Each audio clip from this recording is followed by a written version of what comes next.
Bonjour à tous, bienvenue c'est Angie, on se retrouve pour une nouvelle review. Aujourd'hui on va découvrir un tarot façon Marseille, vous allez voir.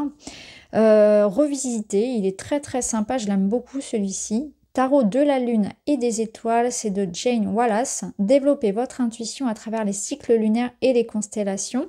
C'est aux éditions Médicis. Alors c'est une traduction, il existait déjà en version anglophone. Donc là on va le découvrir en français. Alors, c'est un petit boîtier cloche. Moi, j'aime bien ces boîtiers-là. Donc, on va voir tout ça. Le livret est en couleur. Je vais vous lire la petite présentation. Quoi de plus merveilleux que de contempler la lune et les étoiles qui scintillent dans le ciel nocturne. La lune, astre puissant et mystérieux, nous irradie de son énergie bienveillante et influence nos émotions comme notre humeur. Les étoiles nous susurrent des histoires, nous guident vers la plénitude et recueillent nos vœux les plus chers.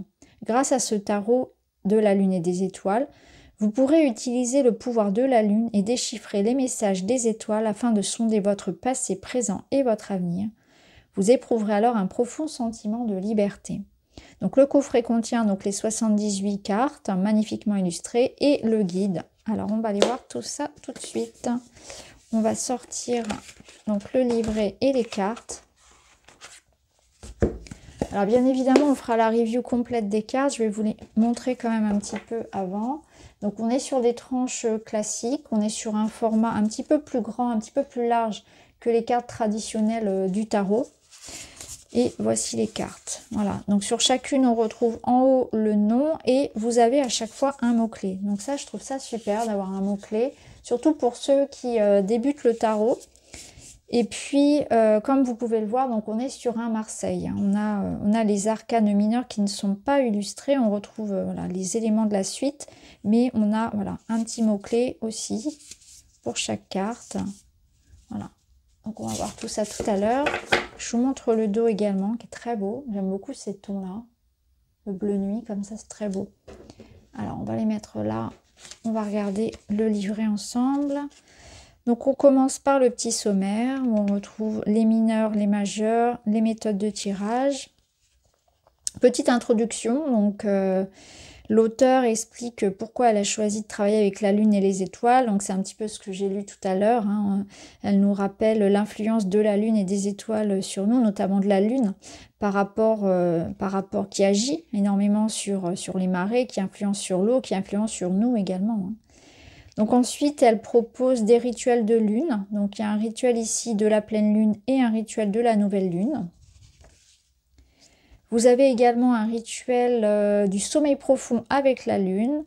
Message du rituel de la surveillance quotidienne des étoiles. Pareil, donc un travail ici en rituel avec les astres.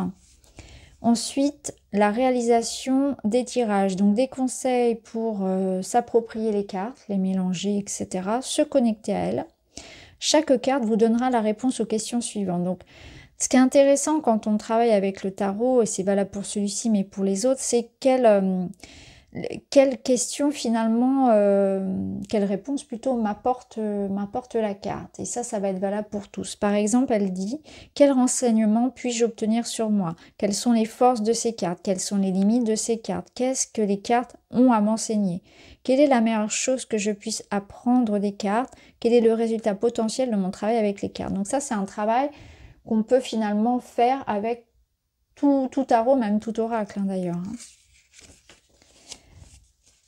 Alors ensuite, les tirages. On a donc les tirages, le tirage de la carte du jour, les souhaits et les accomplissements. Vous avez l'étoile filante, passé, présent et futur en 4 cartes. Le cycle lunaire, qu'est-ce qui me bloque? Donc les intentions, les défis, les petits détails de votre situation qui peuvent vous aider à passer à autre chose et reconnaître le succès dans les objectifs avec la pleine lune. Ok, donc là on a 2 tirages par rapport à une problématique ou bien un tirage passé, présent, futur en 4 cartes. Vous avez la nébuleuse de l'œil, j'ouvre mes yeux à la guérison. Donc la raison qui se cache derrière l'obstacle, la complication qu'il a apportée ou qu'il apporte, ce qu'il est caché, la leçon à en tirer, l'orientation nécessaire à la prochaine étape. Donc là, on est sur un tirage en 7 cartes. Ensuite, vous avez le tirage des 10 planètes pour les 10 jours prochains. Donc Soleil, Mercure, Vénus, Lune, Mars, Jupiter, Saturne, Uranus, Neptune et Pluton. Donc à chacune va se référer à un domaine. Par exemple, le Soleil, personnalité, ego, Mercure, la communication, l'intellect, Vénus, l'amour, l'attirance, la Lune, les émotions et les humeurs, Mars, motivation et agressivité, Jupiter, abondance et richesse, Saturne, ambition, responsabilité, Uranus, liberté, changement, Neptune, réalité et découverte, Pluton, pouvoir et contrôle. Ensuite, vous avez la roue du zodiaque, donc l'équilibre émotionnel. Donc, on va retrouver les 12 maisons. 12 maisons ici de l'astrologie. Ensuite, donc elle présente les arcanes majeurs. Donc, leur importance, ce sont des événements principaux par rapport des tournants décisifs dans la vie, dans le cheminement de l'âme. Ensuite, on passe donc aux arcanes majeurs. Donc, on a ici une miniature de la carte en couleur. Vous avez le numéro, le titre, les mots-clés, donc différents mots-clés. Par exemple, pour le fou, vous avez commencement, protection, changement, aventure, ouverture et liberté. Vous avez un message concernant la généralité de la carte. Et puis vous avez donc la signification, c'est-à-dire on retrouve le mot qui est sur la carte. Et vous avez donc le message, la lecture. Ensuite vous avez le message de l'étoile et l'affirmation de la lune. Et pour chaque arcane majeur, on va retrouver la même chose, à savoir donc les mots-clés, la signification, la présentation de l'illustration et le message de l'étoile et l'affirmation de la lune. Donc vous avez un message des astres et vous avez aussi donc l'affirmation. Donc l'affirmation, ça peut être un mantra pour une méditation, ça peut être votre affirmation du jour, etc. Donc vous retrouvez tout ça pour chacune des majeures. Et ensuite, si on passe aux mineurs, voilà. Ici, donc, on retrouve les suites qui portent le même nom. Donc la suite des épées, des coupes, des bâtons et des deniers. Vous retrouvez les domaines qui sont associés. Bon, ça, il n'y a rien de nouveau par rapport au tarot traditionnel. Et elle explique donc qu'il y a 56 cartes dans les arcanes mineurs. Elles représentent des événements quotidiens et des gens dans nos vies. Chacune est alignée avec un élément universel et comporte un mot-clé et un message. Les nombres pairs reliés à l'abondance possèdent des messages de l'étoile, alors que les nombres impairs portent des messages de la lune, qu'on perçoit parfois plus sombres. Ces nombres impairs sont illuminés par l'énergie magique de la lune. Donc pour chaque arcane mineur, on retrouve ici donc 2 cartes par page avec une miniature en couleur. On retrouve également des mots-clés, la signification et une lecture. Donc ensuite, message de la lune ou bien message de l'étoile en fonction du nombre, impair ou pair. Donc on retrouve la même chose à chaque fois. Voilà. Donc c'est pas mal fait, c'est très intéressant.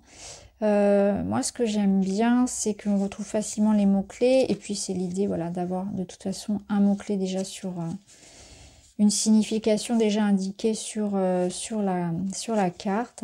Alors ce qu'on va faire, c'est que on va regarder les cartes une par une.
Donc voilà pour cette présentation du tarot, de la lune et des étoiles.